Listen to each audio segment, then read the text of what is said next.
La masacre del 20 de septiembre de 2011 en Boca del Río, Veracruz, dejó a México y al mundo entero perplejos.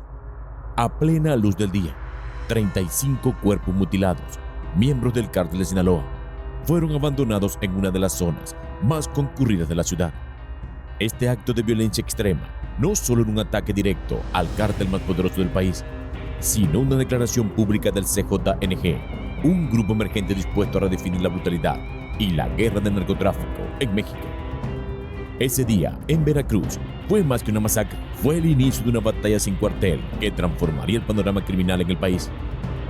A partir de ese momento, la guerra entre el CJNG y el cártel de Sinaloa escalaría en intensidad, con una sucesión de secuestros, asesinatos y masacres que dejarían una estela de cuerpos desmembrados y ciudades aterrorizadas. La violencia ya no era solo una herramienta, sino un mensaje de poder que ambos bandos utilizaban para reclamar territorios y rutas.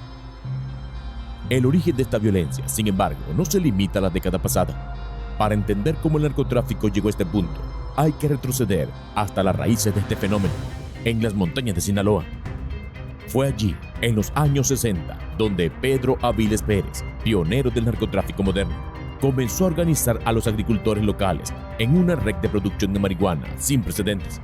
Avilés fue un visionario que transformó el narcotráfico al utilizar aviones para el contrabando, extendiendo así su operación mucho más allá de las fronteras mexicanas. Pero el éxito y el dinero atraen ambición, y pronto figuras como Félix Gallardo, Caro Quintero y Fonseca Carrillo se unirían a la creciente industria del narcotráfico. Con la muerte de Avilés en 1978, la semilla del narcotráfico ya estaba plantada, y el relevo lo tomarían personajes aún más ambiciosos y peligrosos. En un bar de Culiacán, Félix Gallardo tuvo una conversación que cambiaría para siempre el rumbo del crimen organizado en México. Un piloto colombiano le habló de una nueva droga que estaba arrasando en las calles de Miami, la cocaína. Este encuentro fortuito sería el comienzo de una era de violencia y poder sin precedentes. Félix Gallardo fue rápido en comprender que la marihuana era solo el comienzo y que la cocaína, con su enorme demanda en Estados Unidos, sería el verdadero futuro del narcotráfico. Así nació el Cártel de Guadalajara, bajo el liderazgo de Gallardo, quien tejió una red de conexiones que se extendían desde las selvas de Colombia hasta las principales ciudades de Estados Unidos. Sin embargo, el auge del cártel no duraría para siempre. La captura de Gallardo en 1989 fragmentaría su imperio en lo que serían los principales cárteles del país, entre ellos el cártel de Sinaloa, liderado por Joaquín "El Chapo" Guzmán. El Chapo transformó el narcotráfico una vez más, utilizando tácticas innovadoras como túneles, aviones ultraligeros y submarinos para transportar droga a través de la frontera. Mientras el poder del cártel de Sinaloa crecía, también lo hacía la violencia y la corrupción. Desde las altas esferas del gobierno hasta las policías locales, el narco infiltró todas las estructuras del Estado mexicano, convirtiendo a la política en una extensión de sus negocios. Esta corrupción sistémica permitió que los cárteles operaran con impunidad durante años. Mientras el número de muertos seguía aumentando, Estados Unidos, principal consumidor de drogas, jugaba un papel ambiguo. Por un lado, su demanda alimentaba el negocio. Por otro, sus operaciones encubiertas en ocasiones desestabilizaban a los cárteles, como fue el caso con el asesinato del agente de la DEA, Enrique Camarena. Con el cambio de milenio, el narcotráfico en México ya no era un negocio local. Los cárteles se habían convertido en unas corporaciones multinacionales, desafiando al propio Estado. Pero mientras los medios y la atención pública se centraban en Sinaloa, en el occidente del país, se gestaba el ascenso de un nuevo jugador, Nemesio Oseguera Cervantes, alias El Mencho.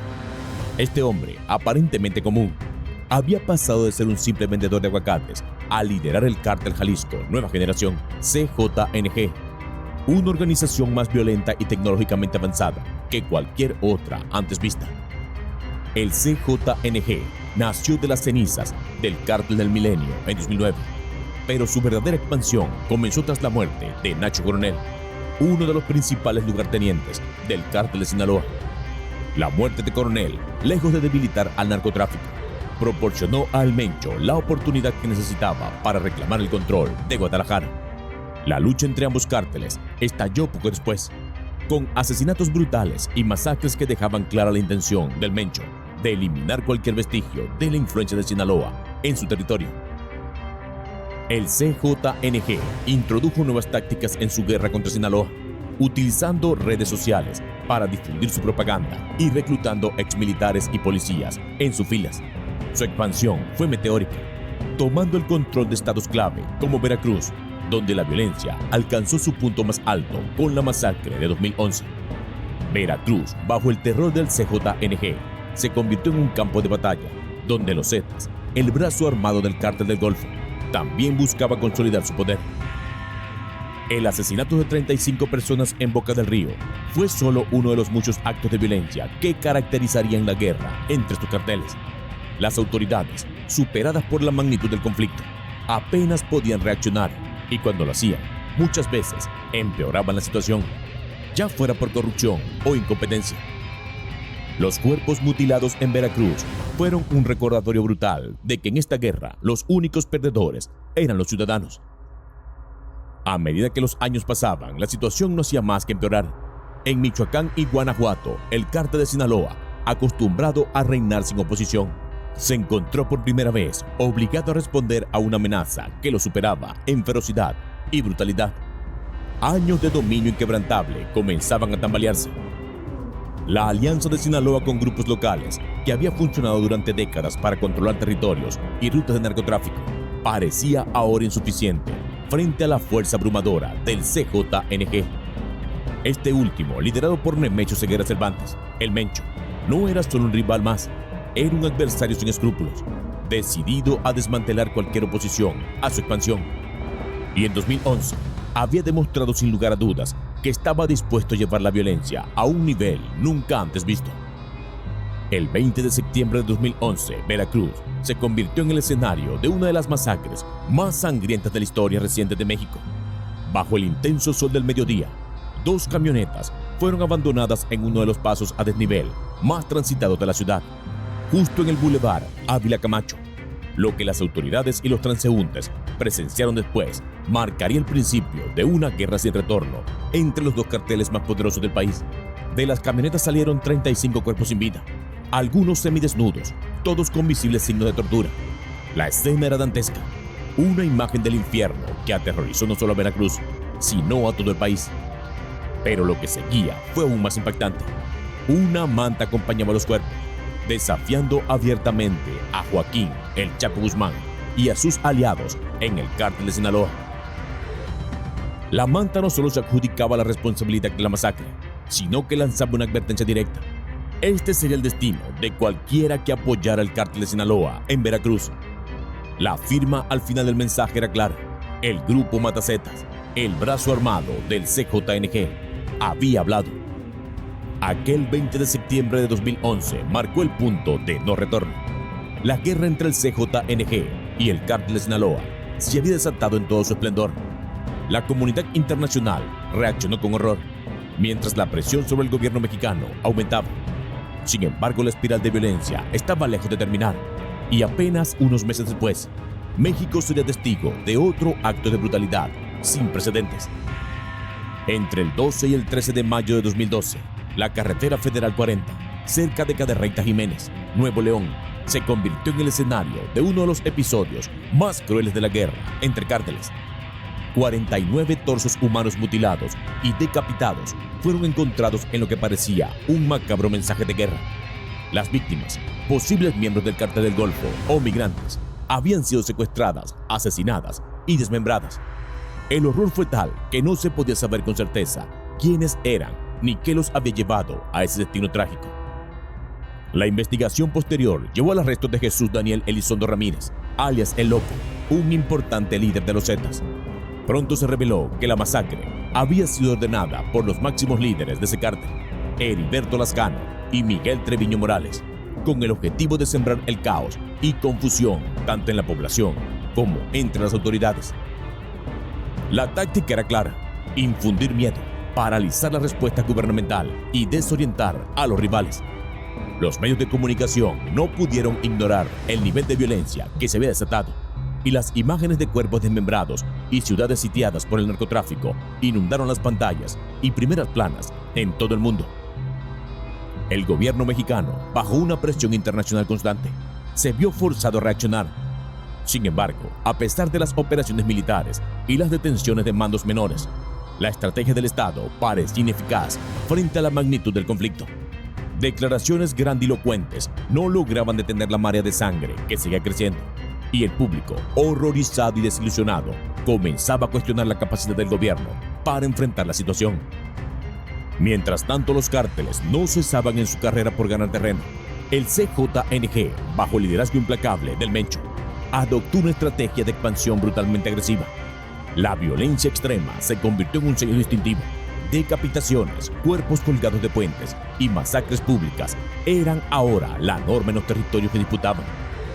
El objetivo era claro: aterrorizar a sus enemigos y ganar terreno, mientras seducían a nuevos reclutas, jóvenes en su mayoría, que veían en el poder absoluto del CJNG una oportunidad para escapar de la pobreza o buscar venganza. Sin embargo, el CJNG no se limitaba únicamente a la fuerza bruta. Detrás de la violencia se encontraba una maquinaria financiera implacable. Los Queenies, un grupo liderado por Abigail González Valencia, cuñado del Mencho, se convirtieron en el cerebro financiero detrás del meteórico ascenso del CJNG.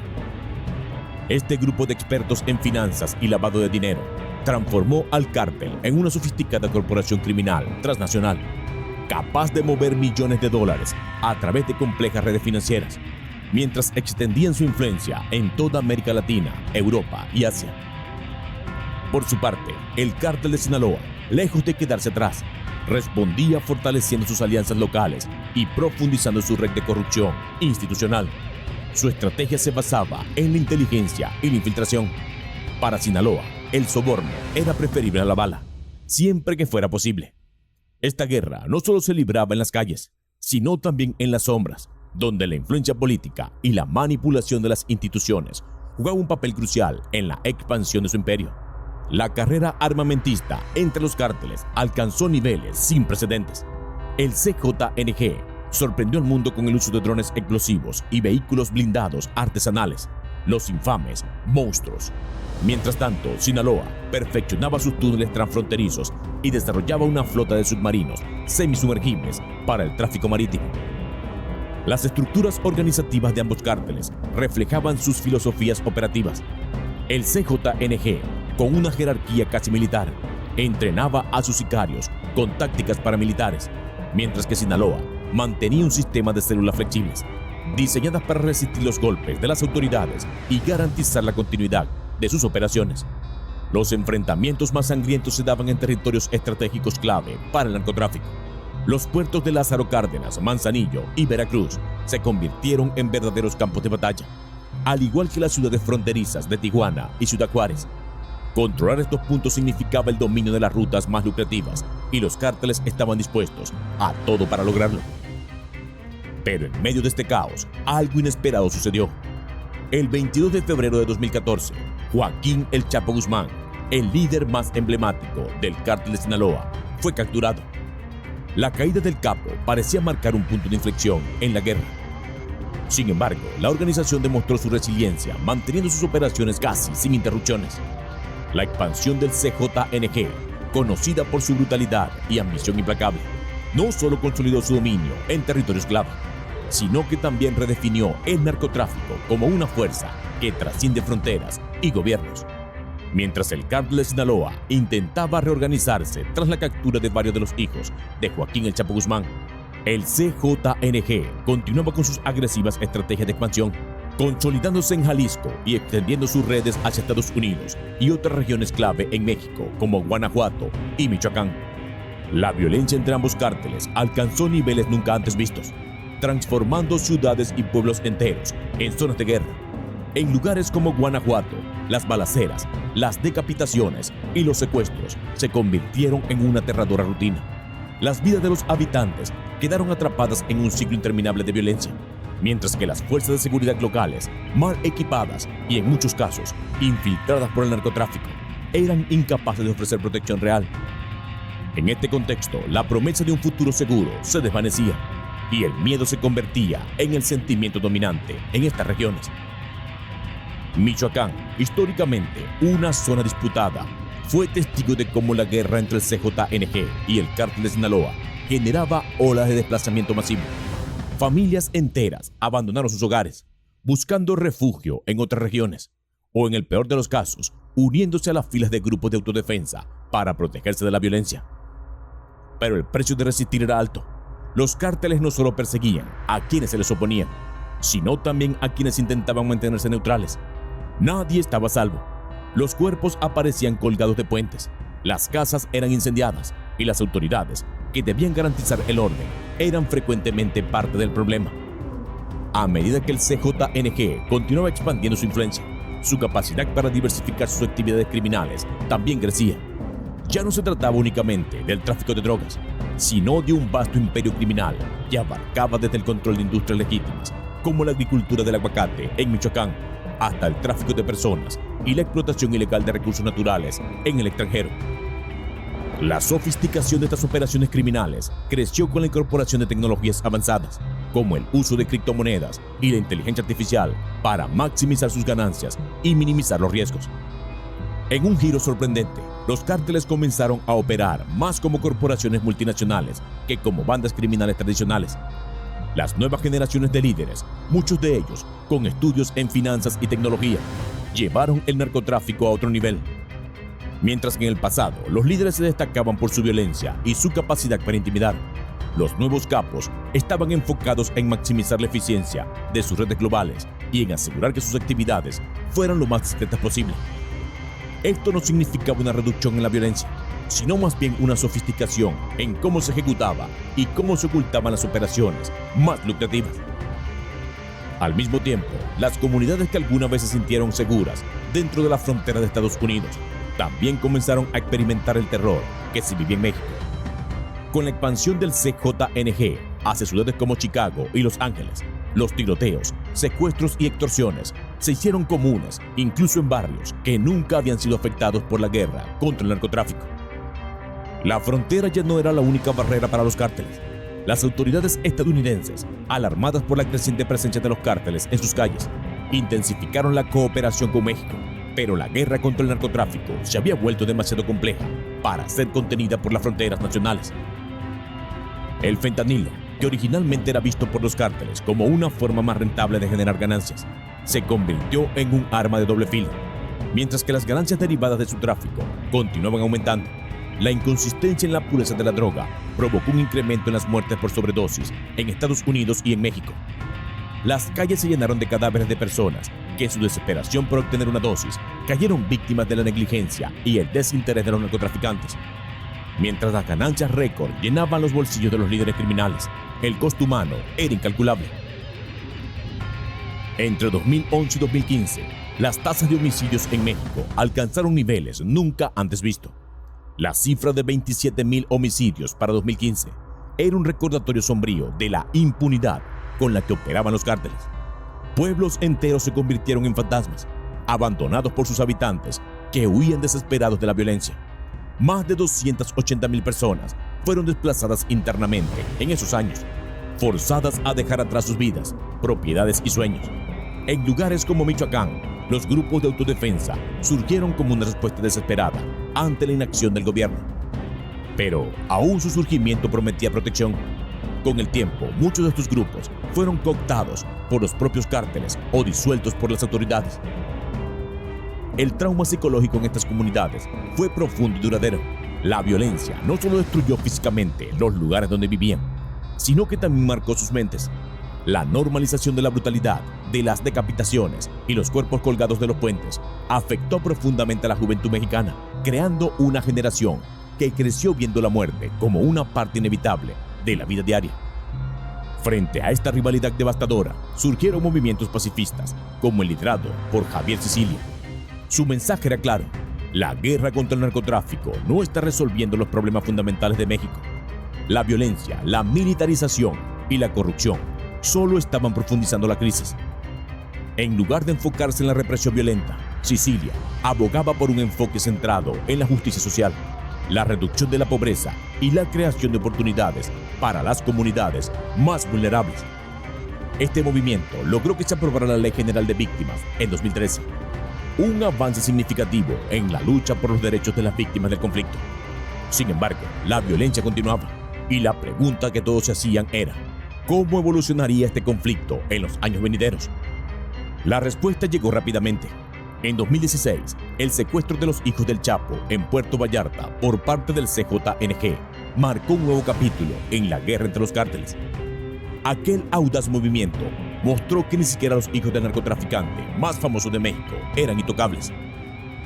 Este acto de desafío fue una clara señal de que el CJNG estaba dispuesto a ir hasta las últimas consecuencias para consolidar su poder y destruir a sus rivales. Nuevas alianzas y traiciones han redibujado el mapa del crimen organizado en México. El Cártel de Sinaloa, otrora una de las organizaciones más poderosas del continente, se ha visto obligado a formar pactos con antiguos rivales en su intento desesperado por frenar el imparable avance del CJNG. Este cartel emergente, liderado por el implacable Nemesio Ceguera Cervantes, conocido como el Mencho, ha implantado un modelo de terror y control militarizado que ha dejado una marca imborrable en el país. La brutalidad del CJNG ha generado temor no solo entre sus enemigos, sino también entre las comunidades que se encuentran atrapadas en medio de esta guerra sin fin. Lo más alarmante es el uso cada vez más sofisticado de la tecnología. La producción de drogas sintéticas se ha convertido en un negocio mucho más complejo y peligroso, ya que los cárteles han comenzado a utilizar inteligencia artificial para crear nuevas sustancias químicas, drogas de diseño que prometen efectos mucho más potentes y adictivos que cualquier cosa vista antes. Estas nuevas drogas, prácticamente indetectables en su primera fase de distribución, han inundado tanto las calles de México como las de Estados Unidos, intensificando una crisis de salud pública que ya estaba fuera de control. A medida que estas organizaciones criminales expanden sus horizontes tecnológicos, la pregunta que surge es si la guerra contra el narcotráfico puede tener un final. Algunos analistas sostienen que la violencia no hará más que escalar en los próximos años, con cárteles armados con tecnología avanzada que desatarán una nueva ola de caos y muerte. El avance de drones, hackeos y la creación de armas químicas ha transformado el campo de batalla en uno donde la guerra no tiene fronteras ni reglas. No obstante, la pregunta persiste: ¿quién será el último en pie? ¿El CJNG con su despiadada brutalidad o el Cártel de Sinaloa con sus profundas conexiones globales? O quizás un nuevo actor surja de las sombras, listo para tomar el control de un territorio devastado por décadas de violencia. Lo cierto es que el legado de esta guerra es incalculable. México ha pagado un precio demasiado alto en términos de vidas humanas, estabilidad social y desarrollo económico.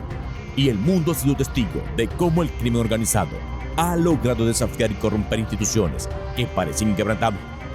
El verdadero ganador de esta guerra no será ningún cártel, será aquella comunidad, aquel líder que logre contra todo pronóstico construir un futuro viable lejos de la sombra del narcotráfico.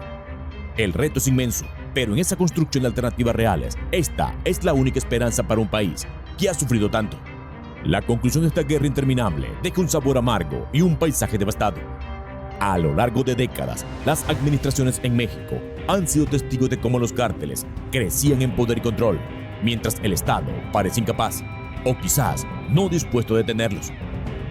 Las políticas erráticas y la militarización, lejos de traer paz, alimentaron un conflicto que en sus entrañas cargaba más de lo que se veía: la colusión silenciosa, el pacto no oficial entre sectores del gobierno y el crimen organizado. Quizás pensaron que los cárteles se destruirían entre sí, que el CJNG y el Cártel de Sinaloa se aniquilarían mutuamente. Pero la realidad, tan violenta como trágica, fue otra. En su rivalidad, ambos grupos se apoderaron de casi todo el territorio mexicano, extendiendo su violencia y caos de norte a sur, llevando consigo la muerte y el miedo. Lo que comenzó como una guerra contra las drogas terminó por convertirse en una guerra por el control de la nación misma. Los cárteles no solo dominaron rutas y mercados, infiltraron cada rincón del sistema, desde las fuerzas del orden hasta el sistema financiero, desde el campo hasta las ciudades. La violencia ya no conoce fronteras y la sombra de su poder se extiende a cada ciudadano. Mientras las familias lloran a sus muertos y los desplazados huyen sin rumbo, México se ha convertido en una nación sitiada, donde el narcotráfico y su sangrienta disputa marca el pulso de la vida diaria. Hoy, la gran pregunta no es cómo llegamos hasta aquí, sino si algún día será posible salir. Porque en este juego macabro nadie ha ganado y todos, de una manera u otra, han perdido. Hasta aquí el video del día de hoy. Si te gusta nuestro contenido y te interesa saber más sobre grandes figuras del narco mexicano, basta con tan solo un par de clips. Nos vemos en el siguiente video.